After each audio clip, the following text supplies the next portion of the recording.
한국어 단어 조성 원리를 통한 한글 문해력 강좌 한자 공부의 강도 427번째 시간인데요. 오늘 우리가 첫 번째로 살펴볼 한자는 건너다 라는 의미의 도자가 되겠습니다. 여기서 건너다 라는 의미는 물을 건너다 그런 뜻이죠. 여기서 이제 물은 냇가 또는 하천, 강 이런 것들을 얘기하고요.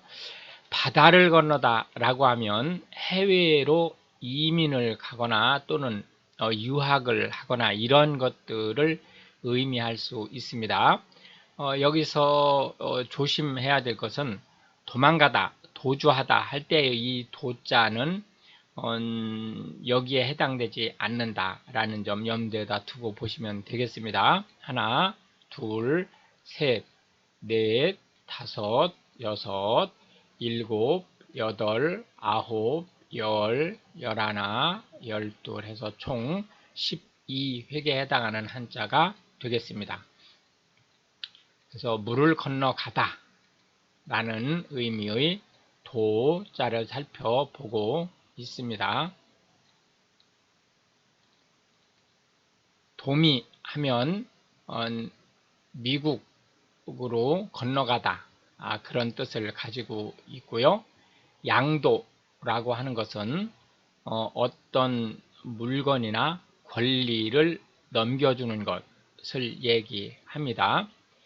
양도 소득세 그러면 통상 이제 부동산이라든지 이런 차액이 크게 발생할 수 있는 물건이나 권리 등을 매각함으로써 생긴 소득을 얘기합니다. 즉 싼 값에 샀다가 비싼 값에 팔면서 그 차액으로 인해서 얻은 소득을 얘기하고요.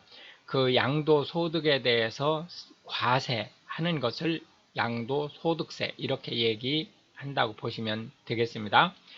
과도기라고 하는 것은 어떤 체제나 또는 정책 등이 바뀔 때 바뀌기 전 상태와 바뀐 후의 상태로 넘어가면서 생긴 일종의 한 틈새를 얘기한다고 보시면 되겠습니다. 공매도라고 하는 것은 실질적으로는 주식 또는 주권을 가지고 있지 않으면서 특정 시기를 지정해서 매도하거나 또는 현재 가지고 있는 주식이나 주권을 실제로는 매각할 의사 없이 특정 시점에서 판매하는 것을 도로 사들이는 것을 전제로 해서 매각하는 주식이나 주권을 매각하는 것을 얘기하는 거죠. 이거는 일종의 시세 차익을 노린 편법 매도라고 이제 보실 수 있겠죠. 명도라고 하는 것은 실물을 넘겨주는 것을 얘기합니다. 통상 부동산 실물을 이제 계약 이후에 잔금까지 다 치러진 이후에 우리가 열세를 넘기다 이제 그런 얘기를 하죠. 그 실물을 넘겨주는 것을 명도라고 얘기를 하는데 인도라고 하는 것과 명도라고 하는 것은 넘겨준다 라는 측면에서 같은 말입니다. 근데 명도라고 하는 것은 일반적으로 실물을 넘겨주면서 예를 들자면 등기에 명의를 바꾼다든지 이런 것들을 포함하는 데 반해서 인도라고 하는 것은 사람이나 물건이나 이런 것들을 통상 동산에 해당하는 것들을 직접 넘겨주는 것을 얘기한다. 이렇게 보시면 되겠습니다. 부도라고 하는 것은 어음이나 또는 수표 등을 약속한 날짜에 결제하지 못할 때 발생하는 일이고요. 도하라고 하는 것은 다리가 없는 배 또는 강 등을 건너는 것을 얘기하고, 도하작전이라고 하는 것은 전투에서 그 강이나 내를 건너는 것에 필요한 작전을 얘기한다고 보시면 되겠습니다. 해서 건너다 라는 의미의 도자에 대한 상대 개념으로는 머무르다, 남아있다 라는 의미의 류자를 들어 보았습니다. 두 번째로 체크할 환자는 화로라는 의미의 로자가 되겠습니다. 원래 화로라고 하면 불을 떼는 일종의 이제 용기를 얘기할 수 있겠는데, 우리가 현대 국어사전에서 화로 그러면 실제로는 지금 현대 한국에는 이 화로가 없습니다. 그러나 이제 전통사이에서 난방을 목적으로 해서 실내에 수치라든지 이런 것들을 이제 불을 피워서 따뜻하게 했던 도구라고 이제 보시면 되겠습니다. 하나, 둘, 셋, 넷, 다섯, 여섯, 일곱, 여덟, 아홉, 열, 열하나, 열둘, 열셋, 열넷, 열다섯, 열여섯, 열일곱, 열여덟, 열아홉, 스물에서 총 20획에 해당하는 한자가 되겠습니다. 그래서 화로라는 의미의 로자를 살펴보고 있는데요. 사실상 현대 한국어에서 이제 로 그러면 주로 용광로라든지 이런 이제 공업용 화로를 얘기한다고 보시면 되겠습니다. 화로라고 하는 것은 원래 이제 불을 지피는 목적의 용기를 얘기한다고 했지만, 사실상 이제 현대 한국어에서 통하는 의미는 난방을 위한 용기로 보시면 되겠고요.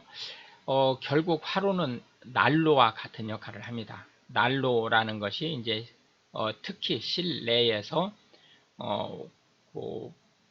난방을 위해서 연료를 태울 수 있는 기구를 얘기하는 거고요.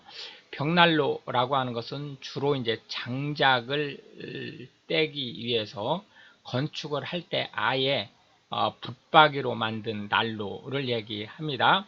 용광로라고 하는 것은 철 등을 재련하기 위해서 만든 고로를 얘기하는 거고요.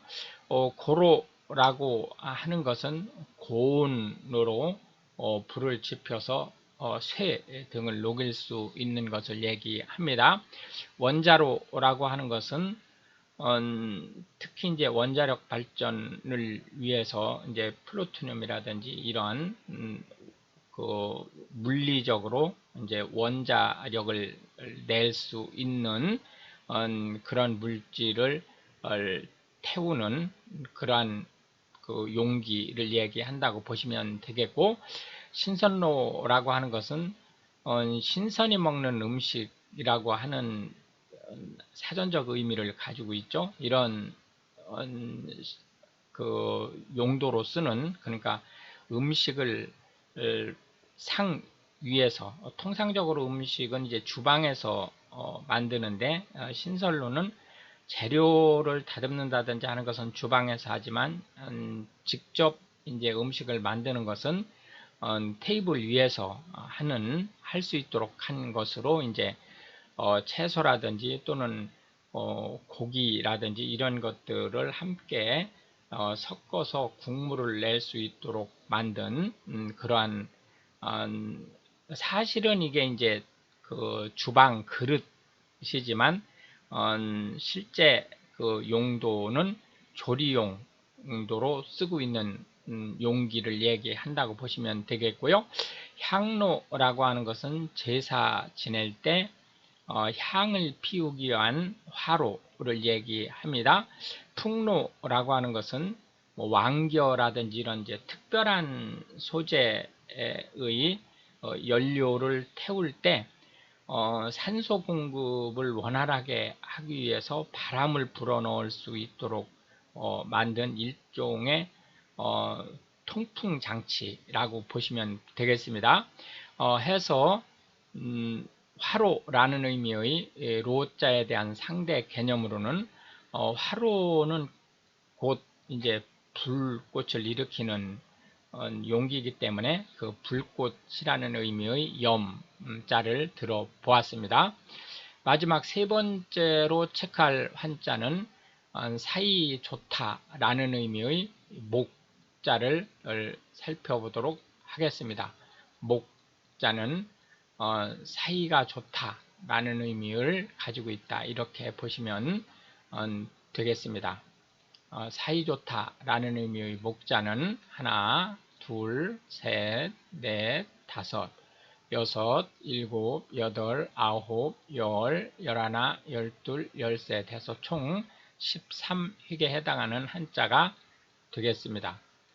사이좋게 지내다 라는 의미의 이 목자를 살펴보고 있습니다. 목자에 해당하는 한자는 화목하다 라는 말이 이제 대표적인 말이 되겠죠. 분쟁 없이 평화롭게 지내다 라는 뜻이고요.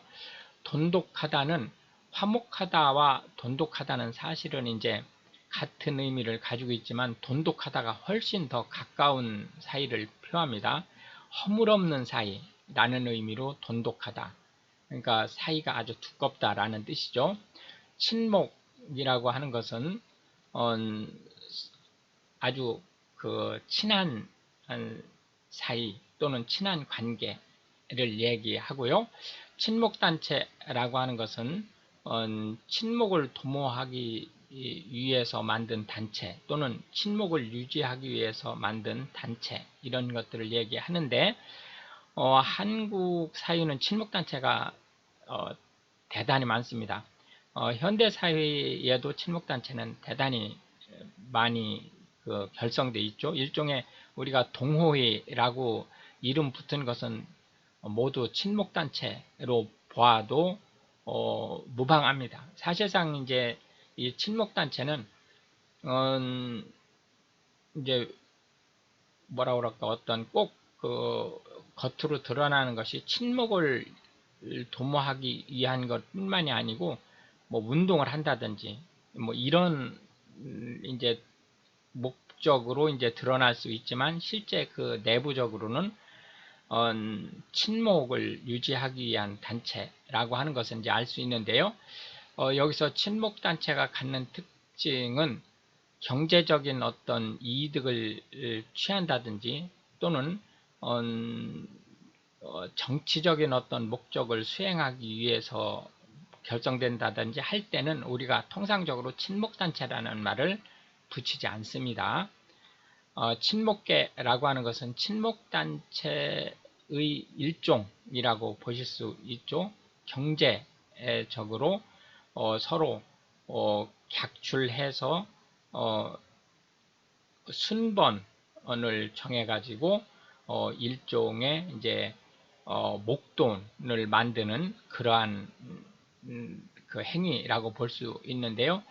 친목계가 이제 금액이 커지면 사실상 이제 불법이 될 수 있습니다. 그렇기 때문에 이제 이 부분은 현대 사회에서 친목계는 좀 조심할 필요가 있습니다. 원래 전통적으로는 상당히 좋은 풍습이었지만 현대는 그 금융 시스템이 사회적으로 잘 발달해 있기 때문에 친목계는 그렇게 권장할 만한 거라고 보기에는 어려운 상황이 되었습니다.